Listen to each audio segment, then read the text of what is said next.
ఆంధ్రప్రదేశ్ రాష్ట్రంలో అసలు ప్రభుత్వం ఉందా, ఉంటే ఈ విధంగా పాలన జరుగుతుందా?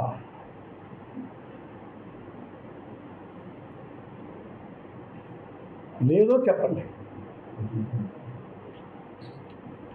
ఏమిటి పరిపాలన? ఎక్కడ చూస్తే అక్కడ లాఠీ, లూటీ, గోదహన, హత్యలు. ఇన్ని ఏంటిది? ప్రభుత్వం వచ్చింది, వాళ్ళు తమ అడ్మినిస్ట్రేషన్ చేసి ప్రజల నుంచి మెప్పించుకొని ఆ విధంగా వెళ్ళాలి తప్ప ఈ విధమైనటువంటి పరిస్థితులు ఏంటి? అందుకే గత ప్రభుత్వ హయాంలో 3,30,000 కోట్లు అప్పు చేసి అందులో 2,50,000 కోట్లు నేరుగా డీబీటీ ద్వారా ఈ రాష్ట్రంలో ఉన్నటువంటి పేదలకు అందించడం జరిగింది. మరి ఈరోజు పార్టీలకు అతీతంగా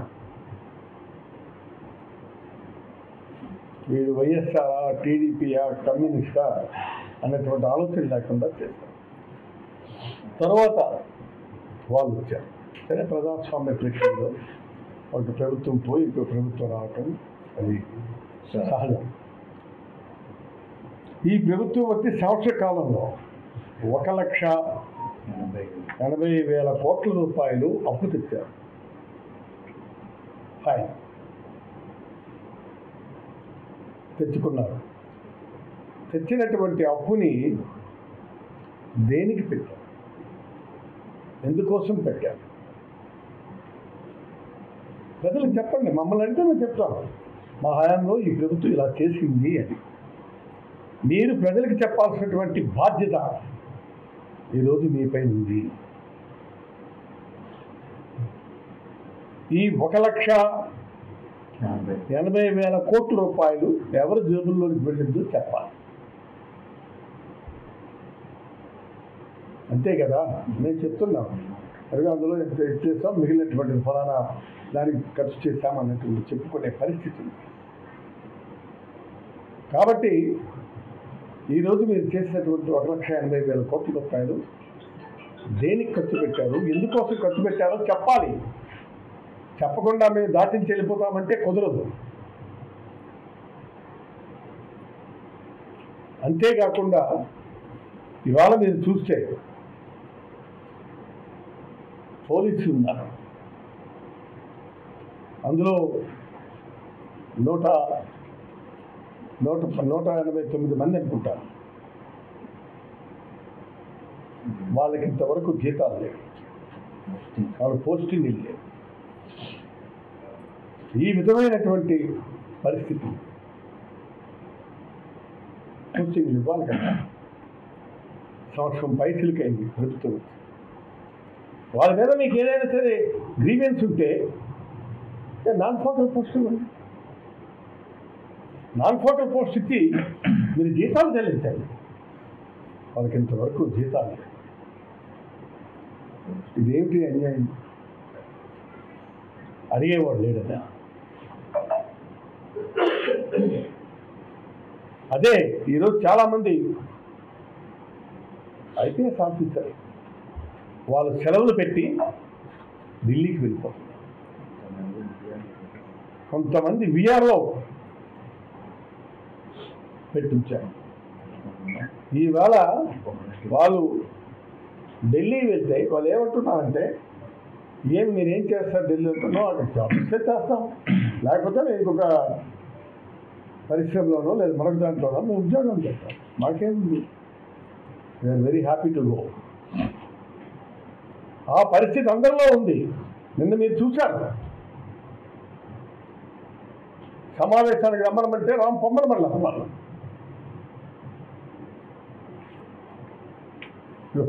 పోలీస్ ఆఫీసర్స్కు తర్వాత వాళ్ళను సమావేశపరిచి చీఫ్ సెక్రటరీకి అప్పచెప్పారు.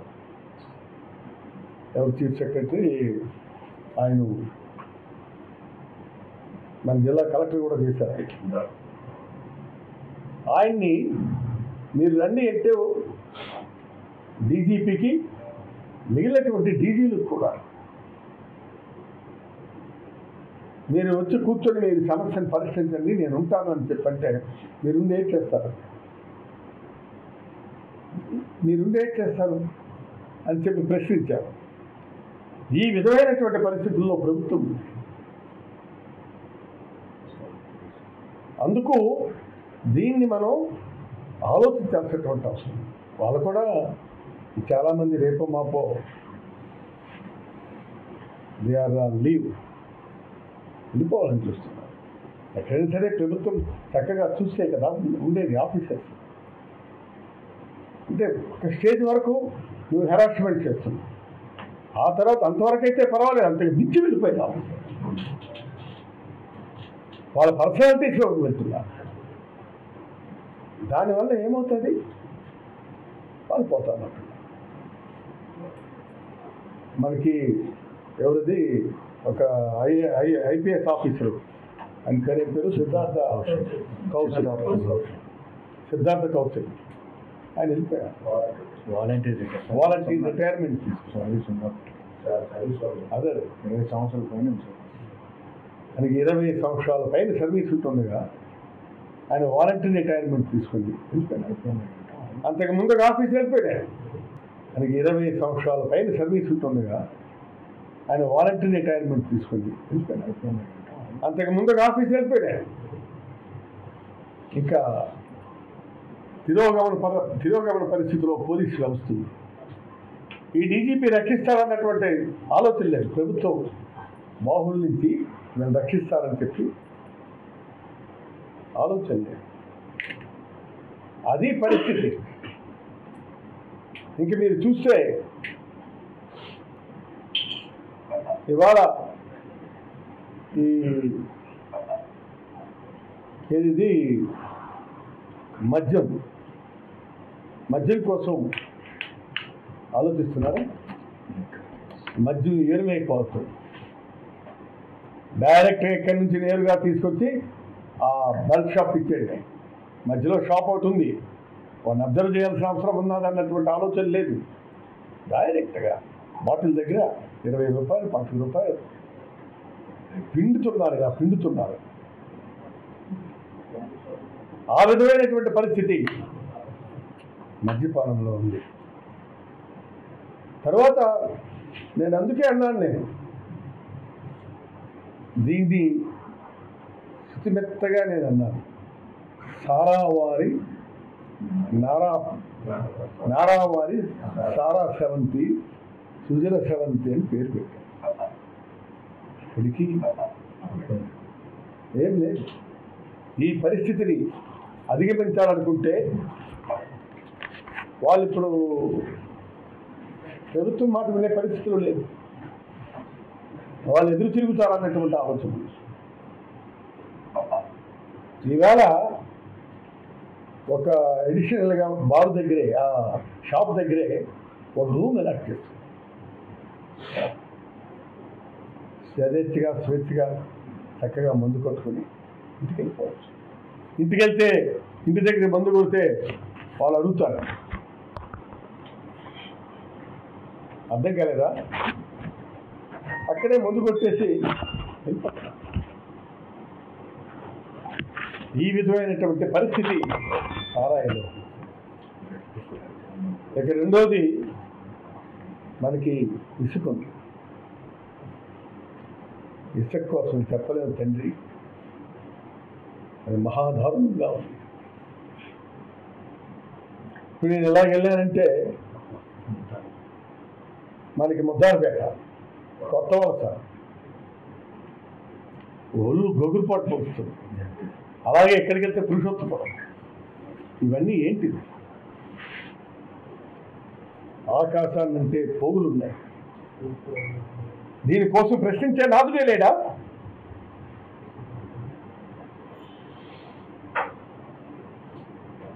అవి ఎవరు అన్నటువంటి తర్వాత విషయం.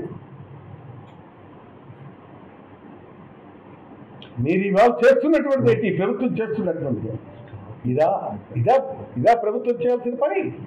మీరు ఎక్కడో ఒకటి మేము లాస్ట్ టైం ఇచ్చారు, పాలసీ మీద ఒక కాంట్రాక్టర్కి ఇచ్చారు, వాడు చేసుకొని ప్రభుత్వానికి ఇంత చెప్పి కట్టేవాడు. ఇవాళ ఎక్కడ ఉంది? మొత్తం అంతా కూడా వైలేషన్. నాకు ఫలానా దగ్గర తీసుకోమని చెప్తే మొత్తం అంతా వేసుకెళ్తాం. అక్కడ ఎంతమంది దళారీలు తయారవుతున్నారో తెలుసా మీకు? దీన్ని ఏమంటారు? పర్మిషన్ ఇచ్చిన దగ్గర, ఇబ్బంది దగ్గర, అన్ని దగ్గర కూడా యథేచ్ఛగా లూటీ చేసుకొని వెళ్తుంటే దాన్ని ఏమనాలి? ఇది ఇసుక దోపిడీ కదా? చెప్పమనండి. ఈ మధ్య కాలంలో రెడ్ బుక్ రాజ్యాంగం ద్వారా రాష్ట్రంలో అరాచక పాలన సాగిస్తున్నారు. మాట్లాడే నాయకుడిని అరెస్ట్ చేస్తున్నారు.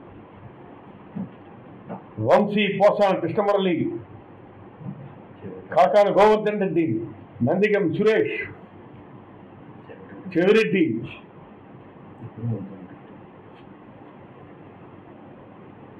మిథున్ రెడ్డిని అరెస్ట్ చేశారు.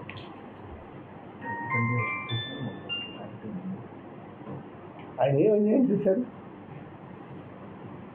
మద్యం కుంభకోణంలో ఉన్నానంటున్నాను. నేను లేను అని చెప్తున్నాను. అసలు ఏంటా కుంభకోణం? బయట పెట్టి చెప్పండి.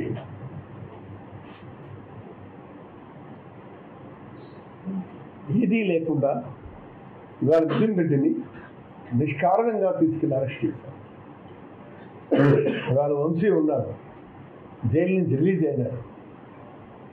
మనిషి ఎలా అయినాడో చూశారు కదా. కృష్ణమురళి, పోసాని కృష్ణమురళి,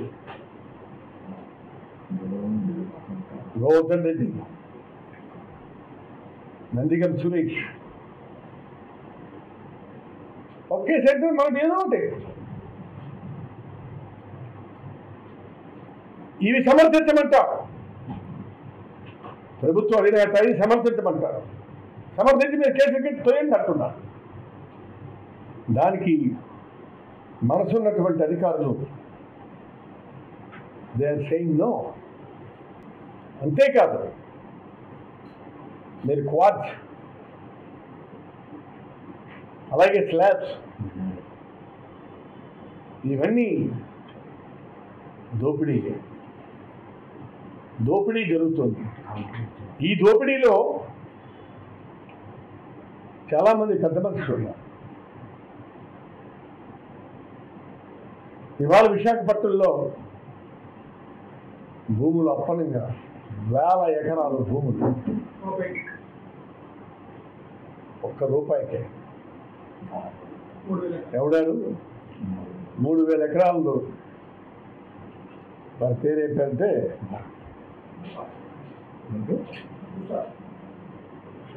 ఎవరో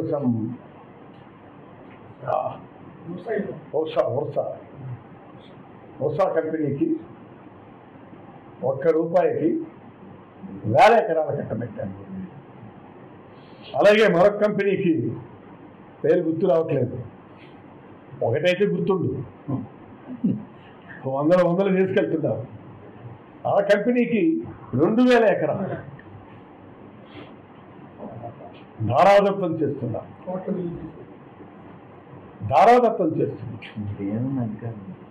ఇదేమనాలి? దీన్ని తట్టుకొని ఎవరు ఎలా బ్రతుకుతారు? నేను అందుకే చాలా స్పష్టంగా చెప్తున్నాను, వీటన్నిటిని కూడా మనం అరికట్టాల్సినటువంటి అవసరం ఉంది. తర్వాత ప్రభుత్వాలు నుంచి వచ్చి ఉద్యోగాలు ఇస్తామన్నారు. అందరికీ ఇంటికి ఒక ఉద్యోగం 20 లక్షలు ఉద్యోగాలు ఇస్తామని. ఆ 20 లక్షల ఉద్యోగాల్లో చాలా క్లియర్గా మేము అడుగుతున్నటువంటిది, మీరు ఎవరెవరికి ఇచ్చారు, ఎంతమందికి ఇచ్చారు ఉద్యోగాలు?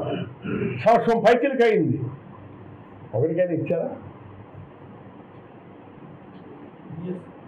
తర్వాత ప్రైవేట్ డిఎస్సి, మెగా డిఎస్సి 16,000 పోస్టులు ఉద్యోగాలు ఇస్తారంట. ఇచ్చారా? ఇస్తే చెప్పండి, అది ఎక్కడ ఇచ్చారో మేము చూస్తాం. మీరు ఇచ్చారనుకోండి, అరే ఇచ్చారా, మీరేంటి మరి మాట్లాడద్దు, మీరు నోరు ముట్టుకుంటాం. ఇది ఏంటిది? ఇది ప్రభుత్వమా? ప్రభుత్వం అంటే ఒక మాట అంటే కట్టుబడినటువంటి ప్రభుత్వం జగన్మోహన్ రెడ్డి గారు. అందుకే నేను చెప్తున్నాను, ఒక మాట అంటే కట్టుబడి చేసేది ప్రభుత్వం. ఇవాళ మా ప్రభుత్వంలో 4 లక్షల చిల్లర ఉద్యోగాలు ఇప్పించాం. అందులో కొన్ని అడాక్ ఉండొచ్చు, పర్మనెంట్ సచివాలయ ఉద్యోగాలు ఇచ్చాము. 1,64,000 ఉద్యోగాలు పర్మనెంట్ ఇచ్చాము. నేను చెప్పుకోగలం మేము ఇచ్చాము. కాదు మిగిలినటువంటి మెడికల్ అండ్ హెల్త్ చాలా డిపార్ట్మెంట్లో మేము ఇచ్చాము. అలా చెప్పుకోమనండి. వెళ్ళి 4 లక్షల వాలంటీర్లు వేశాము. వాలంటీర్స్ ఏమైనారు? మీకు 10,000 రూపాయలు పెంచుతానని చెప్పి వాళ్ళని మోసం చేసి దగా చేసి మీరు ఇవాళ అధికారంలోకి వచ్చిన వెంటనే తీసేసినారు.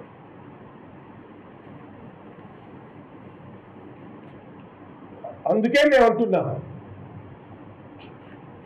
మీరు తప్పుడు మాట్లాడకండి. సరే, మీరు ఇంతవరకు మాట్లాడారు, ఇట్స్ ఓకే. కానీ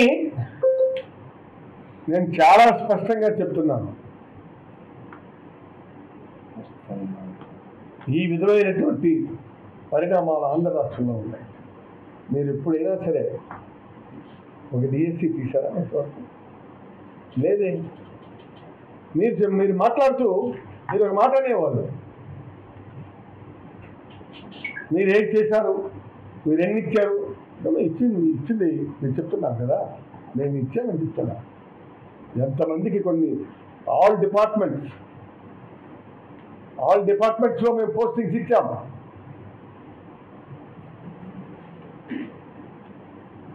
ట్రైబల్ ఏరియాలో మలేరియా ఉద్యోగులను అపాయింట్ చేశారు రెగ్యులర్ బేసిస్.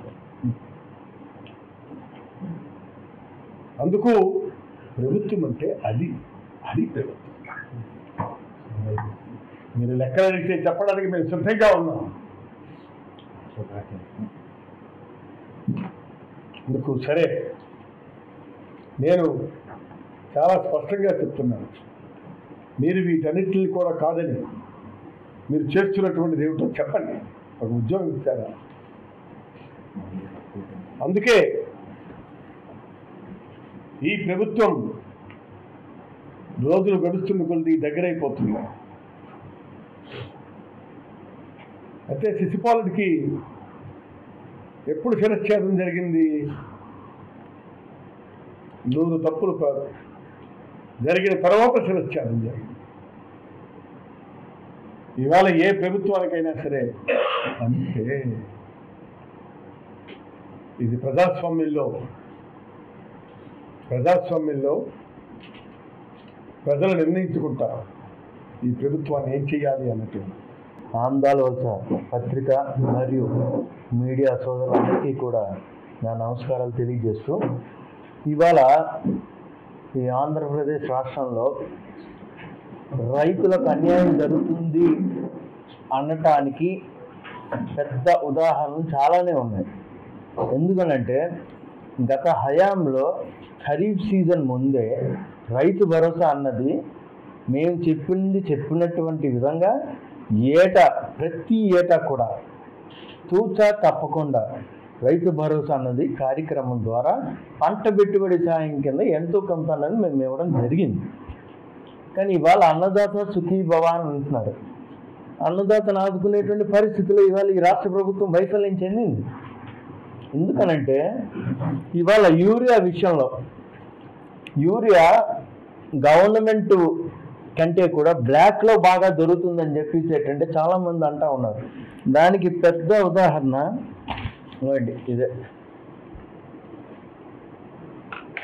ఇదే. ఇది జస్ట్ ఒక ఉదాహరణ మాత్రమే. ఇంకెలాంటివి ఎన్నో ఉన్నాయి, ఎన్నో చోట జరుగుతూ ఉన్నాయి. తెలుగుదేశం పార్టీ నాయకుడి ఇంట్లో గొడవలోనిది ఈ స్టాక్ అంతా కూడా పెట్టుకున్నాడు, యూరియా స్టాక్. రైతులు ఇబ్బంది పడుతూ ఉంటే వీళ్ళు ఎంతసేపు కూడా బ్లాక్ మార్కెట్ మీద కన్నుంది వీళ్ళకి, ఎక్కువగా అమ్ముకోవడం వెనక నుంచి.